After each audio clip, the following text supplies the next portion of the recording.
Hi, my name is Angelina Garcia. I'm the North Texas Rodeo Foundation Princess, and today I am here with Debbie Lee, the founder of America's Mightiest Warriors. How are you doing today? I'm doing great. How are you doing? I'm doing well. Thank you for your service. Well, my son, all three of my two sons and my son-in-law served in the military. I didn't myself serve, but raised warriors, and one ended up giving his life for this country. So That's very, wonderful. very proud of all of them. My oldest son served in the Marines. Son-in-law served in the Army.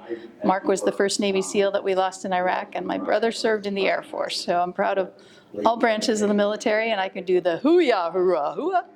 And the Air Force doesn't have one, so I had to make it up. It's jacuzzi. That's wonderful. So why did you start the America's Mightiest Warriors? I started America's Mighty Warriors after my son passed. There was a lot that was done at the time for the widows and for the children, but there really wasn't anything that any of the foundations were doing to help support the parents or the siblings. And I'm not a person that's going to sit around and feel sorry for myself, but I sure could change things so no other parent or sibling had to go through this without any support. So we started doing retreats for our Gold Star families here in Texas. We have a house in Arizona, one in Florida called the Heroes Hope Home and the Serenity Hope Home, where they can go stay for free. We take care of their airfare, their rental car. Just love and pamper on them, let them know we won't ever forget their hero and we won't forget them. We also do a lot for our veterans who are struggling with post-traumatic stress, traumatic brain injury from combat, many of them suicidal. And we're paying for hyperbaric oxygen therapy, hormone and supplement therapy, so natural things that are actually healing them, not just masking the symptoms. And I get why our veterans want to try anything and everything to numb the pain, but there's so much out there that is just masking the symptoms. It's not healing them, and that's why we chose these therapies. We've done SPECT scans before and after of their brains and got to see the difference that it's making. And these are the men and women who are willing to give their lives for us, and I feel like we're doing a disservice when they come back home and we don't try to restore their health to them as close as we can get to who they were before they deployed. Very nice. How did you start the foundation? What did you need to do in order to get this up and running? There's a lot of steps to starting a nonprofit.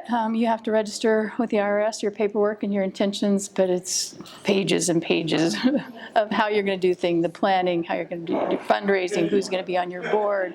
It's definitely been a learning process through the years. I've been doing this for 16 years and learned a lot of things that I wish I would have done a little differently in the beginning. I wish there would have been someone there to kind of guide me and lead me how to do that and what was required, but it's definitely been a growth process. And this year we have over 175 guys in our year-long program that have either finished this year or currently in treatment. And that's at a cost on average of about $20,000 for each veteran. And I haven't had to tell anyone no yet. So it's great to see that impact. My son, Mark, was one of the main characters portrayed in the movie American Sniper. And on his final day, he stood out in the direct line of fire 3 different times, willingly gave his life to save his teammates. And through our programs, I get to see the impact that he's making. I get to see him still saving his teammates, even though he's not physically here.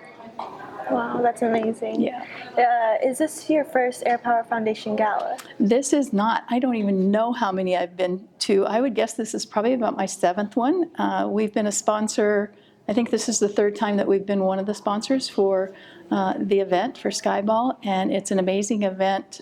And it just brings together so many patriots from around the country who love our troops, who love our veterans and our Gold Star families, and help raise funds so that the Fort Worth Airpower Foundation can continue to get those funds to those organizations who are making a difference in our world.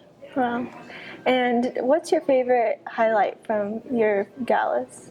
Oh, there's so many of them, but I think it's the people that are here, the people that you get to run into. We've got Medal of Honor recipients. We've got other Gold Star families. We've got, there's a swearing in tonight that will be done for those that are going in the Marines, the Army, the Air Force. I spoke to the kids earlier. I don't think we had any Navy in that group, but they'll be taking their oath tonight to join the military, and I think that's always neat. I love seeing how our military continues to be honored and respected through this event, and just the patriots that are here. Thank you. Thank you for your time today. You bet.